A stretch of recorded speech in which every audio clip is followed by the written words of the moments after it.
Well, it's about time. Hello guys, what's up? It's me, Silly Spinosaurus Productions, and today I'm going to be showing the Lab Lockdown Tyrannosaurus Rex. Now I know what you're thinking. Why the heck am I reviewing this toy right now?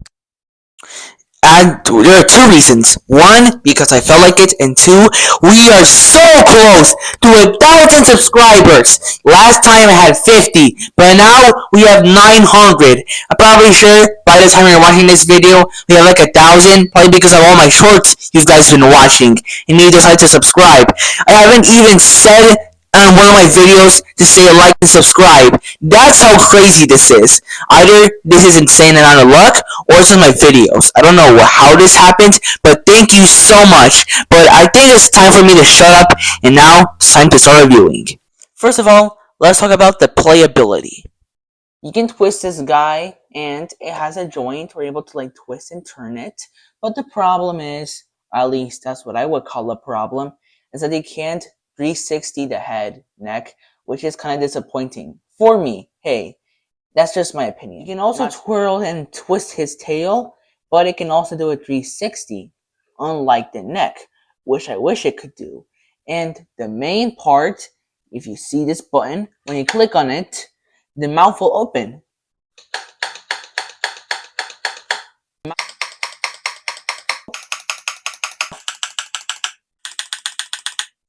And for anybody wondering, no, the tongue is not posable, and that's because they want to make it look like it's rolling. Like, if I push this button, it looks like it's rolling because the tongue is sticking out, and even if I wanted to, it would not move. It can bend a little bit, but if we just like look over here, if you look closely, there is no attachment or joint or nothing for posability. It just stays there and it's part of the mouth. And although I think it's a cool detail, I would have liked it better if you could pose a tongue, like my other T-Rex. The arms can move up and down, and I think you can also do a 360 with these guys. I can't keep this guy still, but there's also little segments that lets him go up, and they also go down. They're like little ratchet or little segments that make his arm move. And same with the other. And now it's time for the legs. Now we just gotta go over here and turn this thing around. Apparently, it can move all the way back and forth. It's gotta press it all the way here and watch this guy go. If it gets stuck, you just gotta force it out, and it's still gonna go. I can't keep this camera still. I don't have a tripod, not yet at least. You just gotta.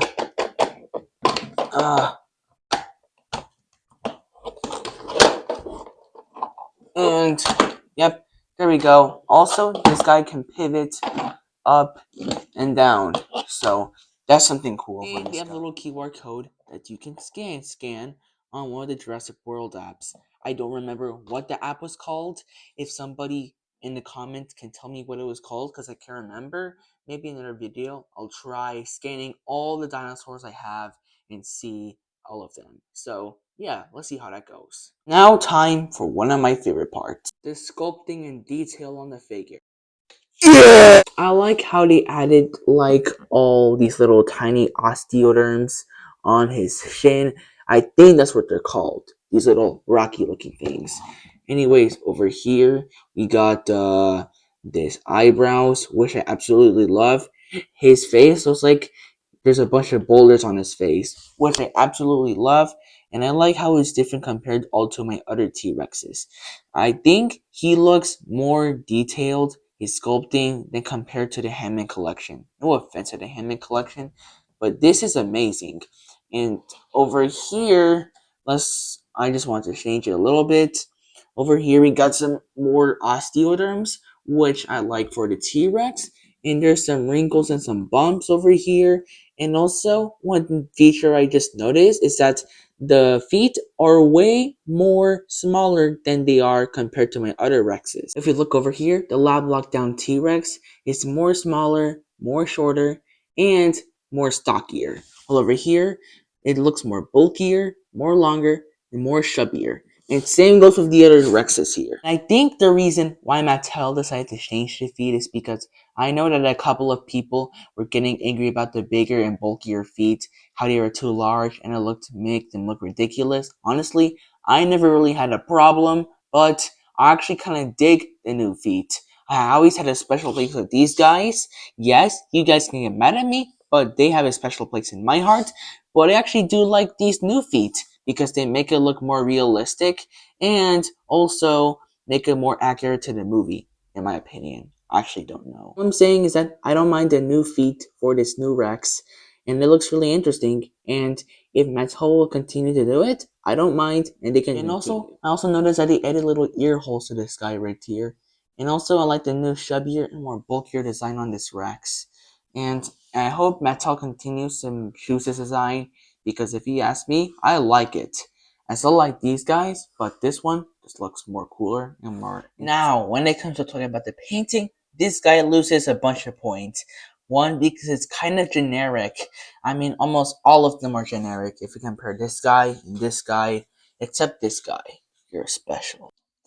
For some reason, the vanilla looking color on his belly and right at where his arms are, which is kind of weird. And also, one part that I do like, I like how there's like a little greenish color, but then it's like a more bluish, darker tone. But for some reason, it ends at the tail. Overall, I think he loses a lot of points on the painting because it's just too generic for me. Overall, the figure is great. Now, my friends, it's the moment you've all been waiting for. This guy's figure rating is, drumroll please, 8 out of 10. Okay, now I know what you're thinking. It's a big shocker because you thought I liked this toy. First, he lost 6 points because his painting and the way the figure worked was kind of too generic. Also, 1 little point because he didn't make any noises. But he did earn back some points because the design and the sculpting of the figure did him justice. And also making this amazing sound for ASMR.